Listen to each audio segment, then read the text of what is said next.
여러분, 오늘은 그 부활절입니다. 우리가 믿는 기독교 신앙의 이런 핵심은 십자가와 부활에 있습니다. 드라마로 하면 클라이막스가 되겠습니다. 십자가에 우리가 믿는 하나님이 어떤 하나님이신지가 나타났습니다. 십자가에서 하나님의 우리에 대한 사랑이 어떤 사랑인지가 나타났습니다. 그리고 그 십자가가 틀림없다는 것이 부활을 통해 확증되었습니다. 십자가가 부활을 오게 하는 것이죠. 여러분, 주중에 우리 상가 엘리베이터 2대가 고장이 났습니다. 그래서 얼마나 불편했는지 모릅니다. 여러분, 학원들이 많기 때문에 사람들이 많잖아요. 그날도 사람들이 많이 탔습니다. 저도 이제 한참을 기다리다가 엘리베이터가 와서는 사람들이 꽉 타는 거죠. 저도 그 끝에 끝물에 탔습니다. 그 문제는 안에 계신 어르신 한 분이 짜증을 내시는 겁니다.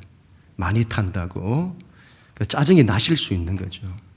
그래도 속으로, 사정이 그러니 속으로 조금 삭히시지, 그런 마음이 들었습니다. 근데 거기서 끝나면 좋은데 나가실 때 또 한 말씀을 하시는 겁니다. 그때 여러분, 제 속에서도 뭔가가 이렇게 막 올라오는 거예요. 그리고는 갑자기 지난 한 주간이 고난주간이었잖아요. 이런 마음이 들었습니다. 예수님께서 사람들의 조롱과 밀실을 당하시는데 어떻게 견디셨을까? 우리는 작은 밀실에도 견디지는 못하는데 주님 그걸 어떻게 견디셨을까? 지하철에서 한 어르신이 젊은 남자에게 조롱과 밀실을 당했습니다. 그걸 아들이 뉴스에서 본 거예요. 보니까 아버지인 거죠. 아버지께 물어보니까 아버지가 아니라고. 결국 나중에 본인이라고 실토를 하셨다고 하잖아요. 아버지가 너무 무시를 당해서 너무 낙심이 되어서 식사를 못 하시는 거죠. 아들은 아버지가 그렇게 밀실당했다는 걸 견딜 수가 없어 하는 겁니다.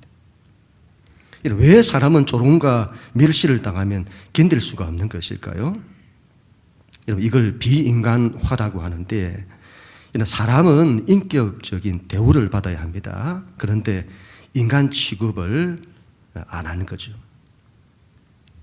그게 그렇게 견디기가 힘든 거예요. 우리 예수님이 인간 취급을 받지 못하신 겁니다. 그 모든 조롱과 밀시와 폭력을 다 견디신 거죠. 왜 그렇게 하셨을까? 우리를 위해서. 그런 인간을 똑같은 폭력으로 대갚아 주는 것에 답이 있는 것이 아니라 그럼에도 불구하고 그들을 사랑해 내는 데에 답이 있다는 것을. 그 사랑이 그런 사랑이 아니고는 인간의 죄와 이 거짓과 이 폭력을 해결할 길이 없기 때문인 겁니다. 지난 주중에 어떤 목사님의 어린 시절 이야기를 듣게 되었는데, 이분이 어릴 때 부모로부터 버림을 받아 냇가에 버려졌다고 해요. 그때 동네 과자집 사장님이 그 버려진 아기를 발견하고는 데리고 와서 애지중지 키웠다고 합니다. 그래서 그런지 이 목사님은 아기 모세가 나일강에 버려진 이야기만 들으면 그렇게 눈물이 난다고 해요. 냇가에 버려진 자기가 생각이 나기 때문이겠죠. 그런 상처를 어떻게 지울 수가 있을까요? 그런데 여러분, 그런 자신을 건져내어서는 사랑으로 키워주신, 이렇게 그 사랑이 아니고는 상처는 치유되지 않는 겁니다. 여러분, 인간은 사랑을 받을 때 모든 것이 회복되는 거예요. 모든 상처와 아픔, 좌절과 절망, 그 모든 것이 여러분 사랑 안에서 회복되는 거예요. 여러분, 그 사랑의 최고봉이 하나님의 사랑입니다. 사람이 사랑을 받으면, 여러분, 누군가가 나를 사랑하면 나는 나를 사랑하는 그 사람의 수준까지 높아지는 거예요. 여러분 잘 한번 보세요. 가정에서 요즘 강아지들을 굉장히 많이 키우잖아요. 얼마나 지금 강아지들을 좋아하는지요. 우리 집에 둘째도 막 강아지 키우고 싶어가지고 그만큼 강아지를 좋아하잖아요. 이 강아지들이 그런 사랑을 받는 겁니다. 그런 사랑을 받으니까 요즘 강아지들이 자기가 그 집 가족인 줄 알아요. 요즘 강아지들이 인간 수준까지 왔습니다. 그만큼 수준이 높아지는 거예요. 사랑을 받으니까. 하나님이 나를 사랑하신 거예요. 그것도 죽기까지 하나님이. 대체 내가 누구인데 나에게 뭐가 있기에 하나님이 나를 사랑하시는 건지. 내가 좋다는 거예요. 다른 분이 아니라 하나님이. 그런데 여러분, 이걸 우리가 우습다고 해야 할까요? 우리가 그 하나님을 찾는 거예요. 뭔가 대단한 게 있는가 봐요. 우리 안에. 우리는 정말 대단한 사람인가 봐요. 하나님을 찾을 정도로. 이런 하나님이 나를 사랑하면 내가 하나님의 수준까지 높아지는 겁니다. 나의 존재 가치가 그렇게 높아져요. 사탄 마귀는 어떻게 하죠? 마귀는 거짓의 아비고 살인자이죠. 속이는 자죠. 우리를 속여 하나님의 그 크신 사랑을 받지 못하게 합니다. 그리고는 인간의 존재 가치를 짐승의 수준까지 떨어뜨리는 겁니다. 요한복음 3장 16절 같이 한번 읽습니다. 시작. 하나님이 세상을 이처럼 사랑하사 독생자를 주셨으니 이는 그를 믿는 자마다 멸망하지 않고 영생을 얻게 하려 하심이라. 여러분 잘 보세요. 하나님의 세상을 이처럼 사랑하사. 여기서 이처럼, 이 무슨 말이죠? 이처럼 사랑했다. 어떻게 사랑했다는 거죠? 십자가. 우리를 사랑하사 우리를 살리기 위해 하나님 아버지께서 당신의 목숨보다 더 귀한. 여러분 부모에게 자식의 목숨은 부모의 목숨보다 더 귀하잖아요. 하나님 아버지께서 아버지의 목숨보다 더 귀중한 아들의 목숨을 우리를 위해 십자가에 내어주신 것입니다. 이 세상에 여러분 그런 사랑이 없는 거예요. 그것들은 죄인된 우리를, 하나님과 원수된 우리를, 그런 우리를 위해서 하나님이 그렇게 하시다니요. 그게 십자가인 겁니다. 그 사랑이 모든 걸 다 살리는 거예요. 모든 걸. 이 십자가 사랑이 틀림이 없다는 것이 부활을 통해 확정되는 겁니다. 만약 여러분 이 십자가가 부활을 통해 확정되지 않았다면 예수님은 실패하신 거죠. 모든 것이 거기서 끝난 거예요. 그러면 우리의 믿음도 우리의 신앙도 다 헛것이 되는 거죠. 예수님께서 부활하시기 때문에 십자가가 우리의 죄를 해결한다. 십자가가 우리를 구원한다. 십자가가 우리에게 생명을 준다. 이게 확정되는 거죠. 십자가와 부활은 같이 가는 겁니다. 십자가 없는 부활은 없습니다. 반대로 부활이 없는 십자가도 없는 겁니다. 죽음을 앞둔 사람에게 뭐가 희망이 될까요? 우리는 죽음을 회피하려고 하죠. 생각조차 잘 안 하려고 합니다. 그런데 죽음이 피할 수 없는 그 상황일 때, 그게 나에게 닥쳤을 때, 그 사람에게 진정한 위로는 무엇일까요? 뭐가 위로가 되죠? 바로 이런 부활이죠. 다시 산다고 하는. 자, 주중에 장례식을 다녀왔는데 예수 안 믿는 사람은 이 죽음, 이 장례가 끝이에요. 더 이상 소망이 없습니다. 그러나 예수 믿는 사람은 그렇지 않습니다. 부활 소망이 있죠. 그래서 장례식인데 소망이 있어요. 장례식인데도 기쁨이 있는 겁니다. 왜 그렇죠? 부활이 있기 때문에. 여러분, 과연 부활은 있나요? 부활이 없다는 분들이 있습니다. 과연 부활이 있을까요? 그럼요. 부활이 있습니다. 우리가 조금만 눈을 돌리면 금방 알 수 있습니다. 자연의 이치를 보세요. 겨울이 되면 봄이 옵니다.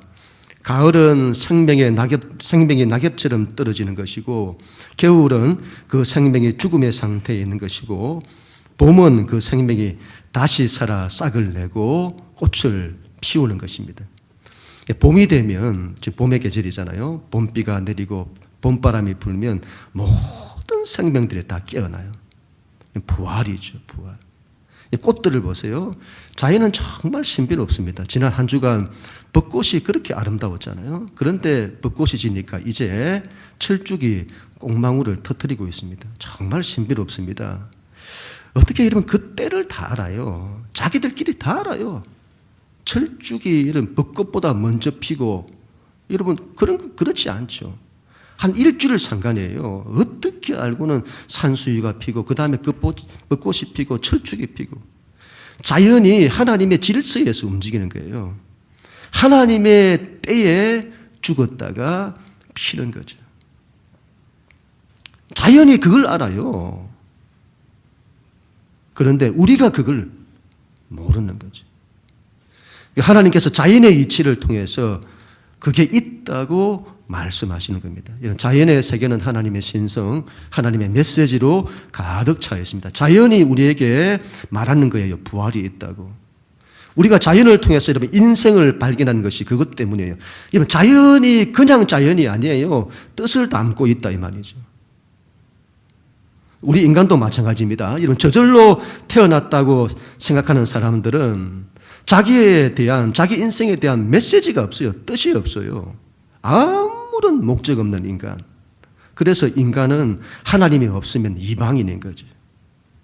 이 세상에서 소외된 거예요.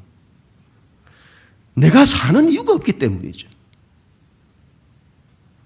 그런데 여러분 우리는 그렇지 않습니다. 우리는 목적이 있습니다. 내가 이 땅을 사는 이유, 내가 이 땅에 온 이유가 있는 거예요. 우리의 최고의 목적은 하나님입니다.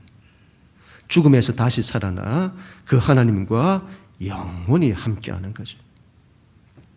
오늘 말씀은 이런 그 유명한 부활장이라고 합니다. 그때도 그 옛날 그때도 지금처럼 부활이 없다는 사람들이 있었습니다. 그때 사도 바울이 부활은 틀림없는 진리라고 말씀하는 거예요. 바울이 이렇게 말합니다. 우리 2절부터 4절 말씀인데 우리 같이 한번 읽습니다. 시작. 너희가 만일 내가 전하는 그 말을 굳게 지키고 헛되이 믿지 아니하였으면 그로 말미암아 구원을 받으리라. 내가 받은 것을 먼저 너희에게 전하였노니 이는 성경대로 그리스도께서 우리 죄를 위하여 죽으시고 장사 지낸 바 되셨다가 성경대로 사흘 만에 다시 살아나사. 아멘. 이런 바울은 부활에 대한 가장 확실한 증거를 성경이라고 말씀합니다. 성경대로 그리스도께서 죽으시고 성경대로 사흘 만에 다시 살아나셨다. 예수님께서 십자가에 돌아가실 것이 성경에 예언되어 있다. 예수님이 부활하실 것이 성경에 예언되어 있다. 그 말이죠. 여러분, 기독교 신앙은 예언하고 성취하는 종교입니다. 여기서 예언을 점치는 것으로 생각을 하면 안 됩니다. 미래를 알아맞히는 그런 걸로 생각을 하면 안 됩니다. 예언이라고 하는 것은 하나님의 말씀인데 예언이란 하나님께서 시대와 역사를 통해 이루실 일을 말씀하는 겁니다. 하나님께서 장차 내가 이 시대와 역사를 이렇게 할 거다. 이렇게 세상을 구원할 거다. 그걸 미리 밝히신 거죠. 그걸 예언이라고 합니다. 그리고 그걸 그대로 성취하시는 거죠. 이루시는 거죠. 기독교와 이 세상의 종교가 다른 것이 뭐죠? 세상의 종교는 예언하지 못합니다. 아니, 예언할 능력이 없습니다. 그래서 그들이 하는 것이 삶의 철학을 말하고 형이상학을 말하고 무슨 삶의 원리를 말하고 도덕을 말하고 윤리를 말하고 그게 전부인 거예요. 그들이 절대로 하지는 못하는 것이 바로 예언입니다. 단기적인 점을 치는 것은 가능할지 모르겠습니다. 그런데 역사 전체에 나타난 예언은 절대 할 수 없습니다. 왜 예언을 할 수 없죠? 예언대로 그대로 될 가능성이 없기 때문이죠. 예언이 그대로 되기 위해서는 누군가가 그걸 계획하고 실행해야만 하는 거예요. 그래야만이 예언할 수 있습니다. 이걸 주권이라고 하는데, 역사의 주권은 세상에 있지 않습니다. 사람에게 있지 않아요. 역사의 주권은 하나님께만 있습니다. 그래서 여러분, 하나님만이 예언하실 수 있는 거예요. 요한계시록을 보세요. 앞으로 역사의 종말이 이렇게 될 거라고 예언하잖아요. 하나님이 역사의 주권자시기 때문에 그대로 될 겁니다. 성경의 예언대로 예수님이 십자가에 돌아가셨습니다. 하나님이 온 세상을 구원하시는 방식이 하나님의 아들의 죽음, 희생을 통해서 나타날 거라는 이건 창세기 처음부터 예언된 거예요. 이걸 이야기하려면 밤을 새워서라도 다 할 수가 없습니다. 예수님의 부활도 성경의 예언대로 되었습니다. 이것도 창세기 처음부터 예언된 거예요. 여러분, 예수님이 십자가에 죽으시고 3일 만에 부활하신다고 하셨잖아요. 왜 3일이죠?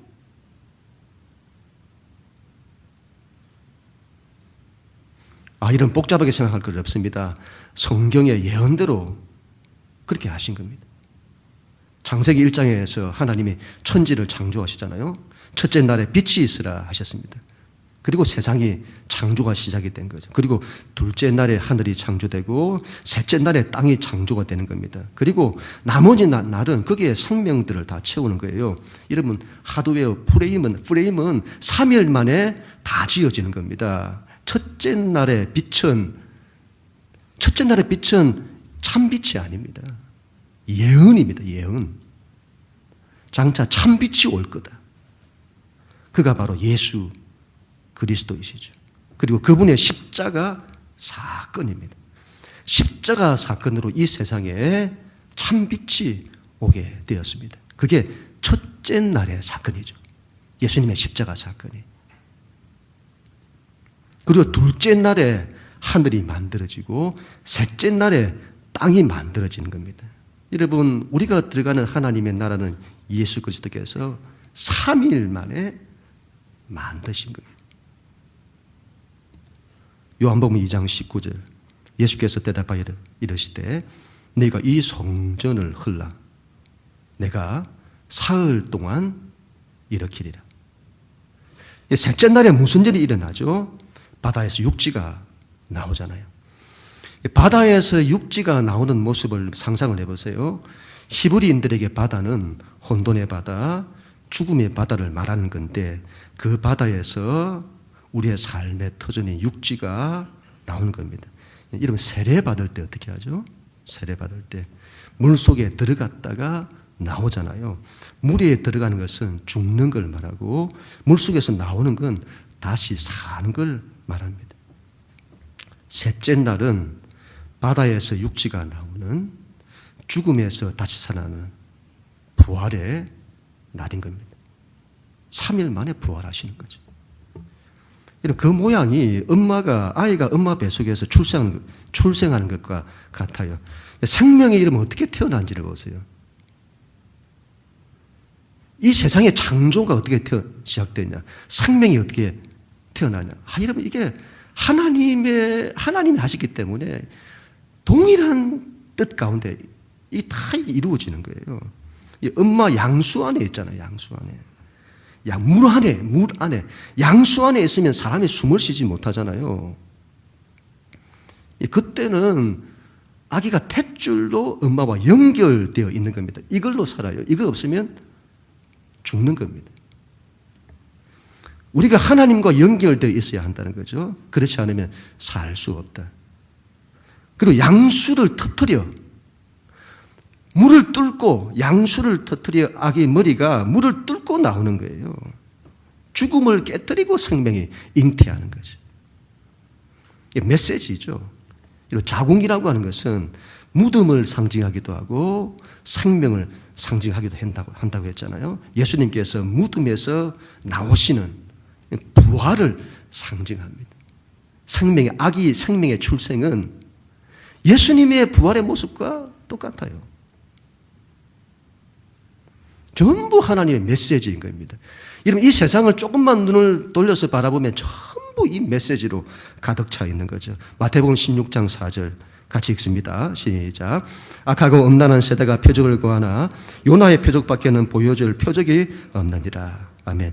요나가 이런 바다에 던져졌다가 물고기 뱃속에 있잖아요. 죽음의 상태에 떨어지게 된 거죠. 그리고 3일 만에 물고기가 요나를 땅에서 토해내는 겁니다. 요나가 바다에서 땅으로 나온 거죠. 3일 동안 죽고 3일 만에 다시 살아나신 거죠. 내가 너희에게 보여줄 표적은 이거다. 요나의 표적이다. 전부 예수 그리스도의 십자가 죽음과 3일 만에 부활하실 것을 예언한 겁니다. 여러분, 성경의 말씀대로, 성경의 예언대로 된 겁니다. 창세기에서 여러분, 하나님이 세상을 창조하실 때에 저녁이 되고 아침이 되니라고 하잖아요. 창세기 1장 5절. 하나님이 빛을 낮이라 부르시고 어둠을 밤이라 부르시니라. 저녁이 되고 아침이 되니 이는 첫째 날이니라. 이러면 이상하잖아요. 아침이 되고 저녁이 되니 그렇게 하지 않고 저녁이 되고 아침이 되니. 히브리인들의 시간관이죠. 저녁은 잠자는 시간이고 아침은 깨는 시간입니다. 여러분, 한번 이런 생각을 해보셨나요? 이 세상이 왜 이렇게 생겼을까? 왜 이런 방식으로 이 세상은 작동하는 거지? 왜 밤이 있고 낮이 있지? 왜 사람은 잠을 자야 하는 거지? 잠을 자면 인생의 절반이 날아가는 거잖아요. 그냥 잠 안 자도록 만드셨으면 얼마나 좋았을까? 그러면 더 많은 일을 할 수 있었을 거잖아요. 우리는 매일같이 잠을 자고 깨어납니다. 잠들었다가 깨어나고 잠들었다가 깨어나고. 죽는 걸 잠들다 이렇게 말하잖아요. 영면했다. 영혼이 잠들었다. 이러면 죽는 걸 잠들었다고 해요. 우리는 매일같이 죽었다가 다시 살아나고 죽었다가 다시 살아나는 걸 매일같이 연습하는 겁니다. 하나님의 메시지이죠. 이건 너무도 중요하기에 너희가 매일같이 1년 365일 매일같이 하루도 빠짐없이 너희가 그걸 기억해야 한다. 아침이 되고 저녁이 되니야 이게 아니라 저녁이 되고 아침이 되니 매일같이 이걸 연습하는 거예요. 그게 있다는 걸 말씀하는 거죠. 죽고 사는 게. 아침이 되고 저녁이 되니 우리 인생이 끝이 저녁으로 죽음으로 가면 안 된다. 저녁이 되고 아침이 되니 죽음에서 사는 걸로 가야 된다 이 말이지. 이런 성경은 이와 같은 예언으로 가득 차 있는 거예요. 죽고 사는 게 있다. 이런 출애굽 때를 보세요. 세상 나라를 상징하는 이집트에 죽음의 심판이 임하잖아요. 그와 같이 세상의 심판이 임할 거다. 그때 하나님의 백성에게는 어린 양을 잡아 그 피를 문설주와 임방에 바르게 하시잖아요. 어린 양의 피. 그 어린 양이 뭐냐? 요한복음 1장 29절에 보라 세상 죄를 지고 가는 하나님의 어린 양이로다. 그때 그 어린 양이 예수 그리스도다. 그 예언인 거죠. 그 피를 문설주와 임방에 바르는 뭘 말하죠? 예수님의 십자가 사건을 말하잖아요. 어린 양의 피를 문설주와 임방에 바르는 예수님의 십자가 사건. 그렇게 하자 죽음이 넘어가는 거예요. 이 집은 이미 심판을 받았다고 해서는 죽음이 넘어가는 어린 양이 대신 죽음의 심판을 받은 거예요. 예수님의 십자가를 통해서 우리의 죽음의 심판을 대신 받으신 겁니다. 죽음이 넘어가요. 그래서 우리가 살아나는 겁니다. 부활하는 거죠. 죽고 사는 것. 죽었다가 부활하는 것. 여러분 홍해를 건너잖아요. 이스라엘이 홍해 바다를 건너는 겁니다. 바다가 뭘 상징한다고 했죠? 혼돈의 바다, 죽음의 바다. 죽음으로 들어가는 거예요. 그리고 그 바다에서 나오는 거죠. 부활을 말하는 거죠. 성경은 죽음과 부활을 말하는 것으로 가득 차 있습니다. 예수님께서 성경대로 십자가에 죽으시고 성경대로 3일 만에 다시 살아나신 겁니다. 또 바울은 이렇게 말합니다. 너희 중에 어찌 부활이 없다 하느냐. 부활은 틀림없는 사실이다. 수많은 증인이 있다. 첫 번째가 성경 말씀, 성경의 예언. 두 번째가 수많은 증인이 있다. 우리 5절부터 8절까지 하나님 말씀 같이 읽습니다. 시작. 게바에게 보이시고 우리의 12 제자에게와 그 위에 500여 형제에게 일시에 보이셨나니 그 중에 지금까지 대다수는 살아있고 어떤 사람은 잠들었으며 그 위에 야곱에게 보이셨으며 그 위에 모든 사도에게와 맨 나중에 만삭되지 못하여 난 자 같은 내게도 보이셨느니라. 아멘. 여러분, 부활에 대한 수많은 증인이 있다. 부활에 대한 증인이 한두 사람이 아닌 거예요.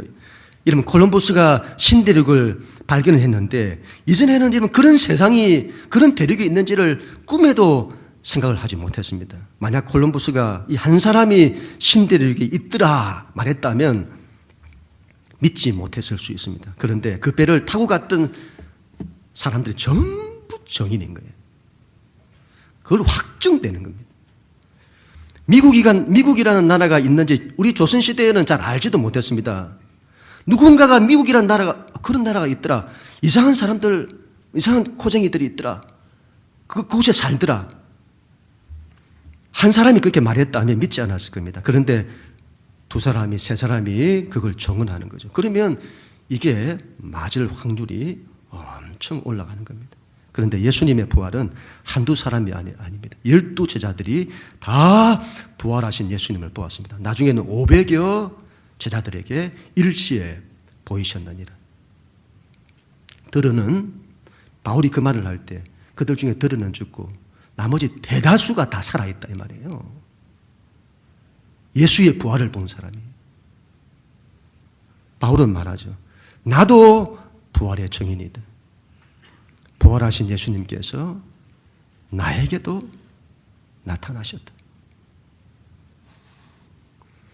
기독교의 역사는 부활이 아니고는 여러분 이렇게 될 수가 없는 거예요. 이게 거짓이라고 한다면.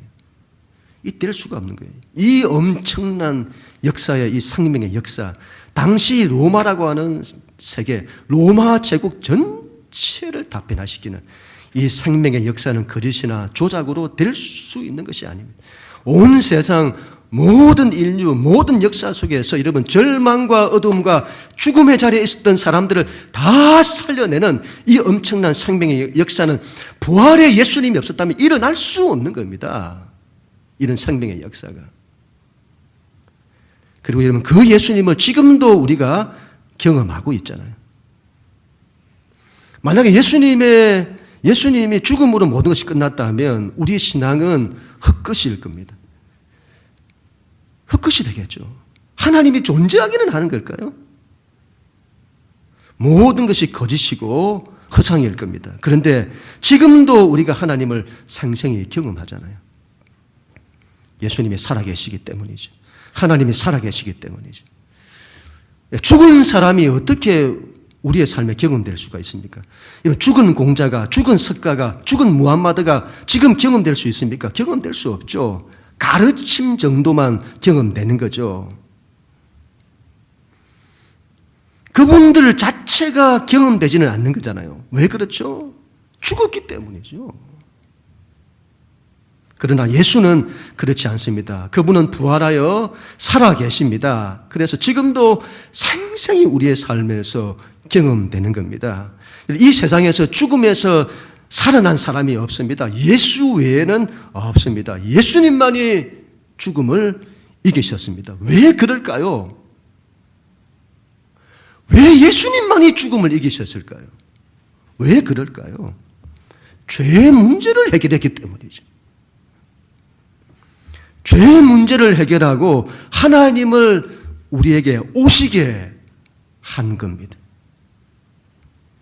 여러분, 이 세상 어떤 종교, 어떤 성인, 어떤 철학이, 어떤 과학이 하나님을 우리에게 주실 수 있습니까?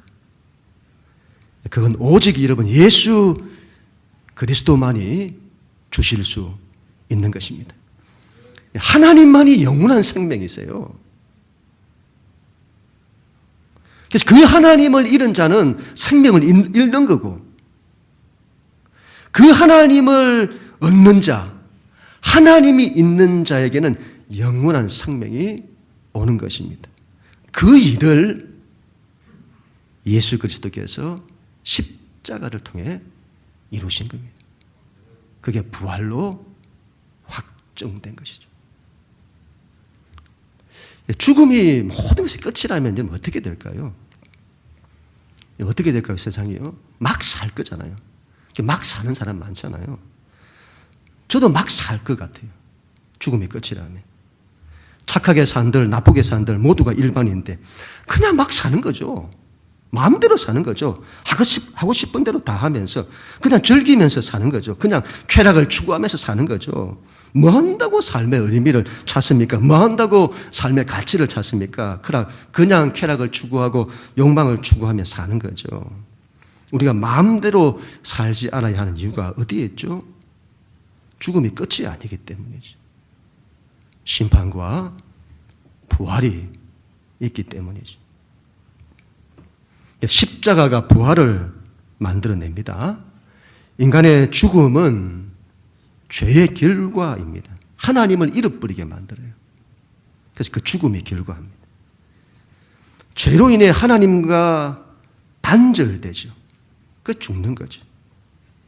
그래서 이런 관계가 단절되면 모든 고통과 절망과 죽음이 오는 거예요. 특별히 하나님과의 관계가. 예수님의 십자가가 그 관계를 회복시키시는 겁니다. 무엇보다 하나님과의 관계가 회복되는 거예요. 그래서 여러분 관계가 회복되면 모든 좋은 것이 다 오는 겁니다. 십자가가 모든 관계를 회복하여 모든 걸 다 살리는 거예요. 살리는 길이 여기 있는 겁니다. 십자가는 여러분, 그래서 십자가는 하나님의 능력이고 하나님의 지혜입니다. 우리가 십자가의 삶을 살아야 할 이유가 여기에 있습니다. 반드시 부활을 만들어냅니다. 십자가 없는 부활은 안고 없는 찐빵과 같은 거죠. 공허한 거죠.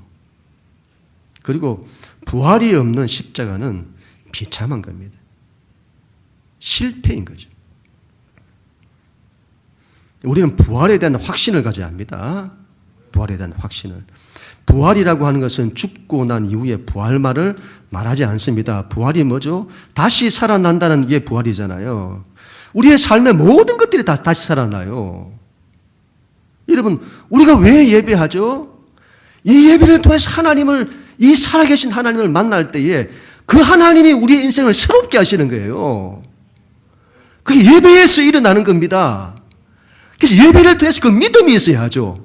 우리가 기대가 없잖아요. 기대를 가지고 나와요. 하나님을 예배할 때 하나님이 우리 인생을 새롭게 하시는 거예요. 내 삶이 내가 좌절과 절망과 상처와 아픔 가운데 있다 할 때에, 내 인생길이 막히고 길이 안 보인다 할 때에, 내가 깨어지고 넘어져 있다 할 때에, 이런 그 모든 것들을 다시 하나님 시작하게 하고 다시 지으시고 다시 일으키시고 다시 살리시고 회복하시는 그 모든 것들이 예배를 통해서 일어나는 거죠. 부활의 주님이시잖아요. 다시 살리는 주님이신 겁니다. 부활 신앙을 갖고 있어야 합니다. 죽어도 산다는 신앙이죠. 죽는 자리에서도 죽지 않는다. 내가 살아난다. 그 신앙을, 그 믿음을 가져야죠. 그리고 안 죽는다는 신앙을 그 믿음을 가져야 하는 것입니다. 그래서 여러분 이걸 부활 신앙하니까 이게 굉장히 추상적으로 들리기 때문에 이걸 어떻게 설명해야 될까? 그래서 이거 이기는 믿음, 부활, 다시 산다. 죽어도 산다. 이기는 믿음이다. 그렇게 해야 될까요? 모든 걸 이기는 신앙. 어떤 삶의 현실, 어떤 삶의 고난일지라도 그 모든 걸 다 이기는 신앙이죠. 여러분 자기 신념으로 이긴다는 이런 그런 거 아닙니다. 그런 건 아무런 힘이 없어요. 자기 힘으로 해보세요, 여러분. 안 됩니다. 되지를 않아요. 야곱을 보세요, 야곱을. 야곱은 남을 넘어뜨리는 사람이잖아요. 그는 항상 이기는 사람이에요. 어떤 수단 방법을 써서라도 남을 이기는 사람이지. 그런 이기는 사람 말고 야곱이 야복강에서 하나님과 씨름합니다. 하나님이 환도뼈를 치셨죠. 환도뼈가 침을 받아 야곱이 꼬꾸라집니다. 거기서 야곱은 비로소 자신을 내려놓게 되는데 한 번도 자기를 내려놓지를 못했어요. 그게 무슨 말인지도 모르고. 그런 야곱이 자기를 내려놓는 겁니다. 자기가 죽는 걸 경험한 거예요. 자기가 죽는 십자가를 경험한 겁니다. 그래서 이 야곱이 하나님 앞에서 겸손히 낮아지지. 그리고 그 낮은 자리에서 이제는 하나님만을 붙드는 겁니다. 자기를 붙들지 않고. 하나님만을 의지하게 된 거지. 그 씨름. 그때 여러분 하나님이 그 야곱에게 지시잖아요. 그리고 이름을 이스라엘이라고 하잖아요. 너는 하나님과 겨루어 이겼다. 우리가 어떻게 하나님을 이깁니까? 하나님이 져주시는 거죠. 자기를 버리고 자기 십자가를 지고 하나님만 붙들고 의지하는 거죠. 그리할 때에 하나님께서 우리에게 져주시는 겁니다. 그리고 그 하나님이 우리로 하여금 이기게 해주시는 거죠. 하나님이 우리를 이기게 해주시면 우리는 세상의 모든 것을 다 이깁니다. 믿습니다. 그런 신앙을 가져야 합니다. 부활신앙. 죽어도 산다는 신앙. 이긴다는 신앙. 역사의 마지막에만 부활이 있는 것이 아닙니다. 우리의 삶의 순간순간에 부활이 있어야 합니다. 다시 회복되고 다시 살아나고 다시 일어서야 합니다. 그런 믿음이 있어야 합니다. 그런 믿음으로 일어서십시다. 하나님께서 우리 자신, 우리의 인생, 우리의 가정, 우리 교회를 다시 살아나도록 역사하실 것입니다. 이 믿음 붙들고 살아가면 그렇게 역사하실 것입니다. 요한복음 11장 25절 26절 예수께서 이르실 때 나는 부활이요 생명이니 나를 믿는 자는 죽어도 산다. 무릇 살아서 나를 믿는 자는 영원히 죽지 아니한다. 이것을 너가 믿느냐? 십자가 부활에 대한 그 믿음으로 온전히 일어서십시다. 그럼 우리 모두가 다 될 수 있기를 주님 이름으로 간절히 축원합니다.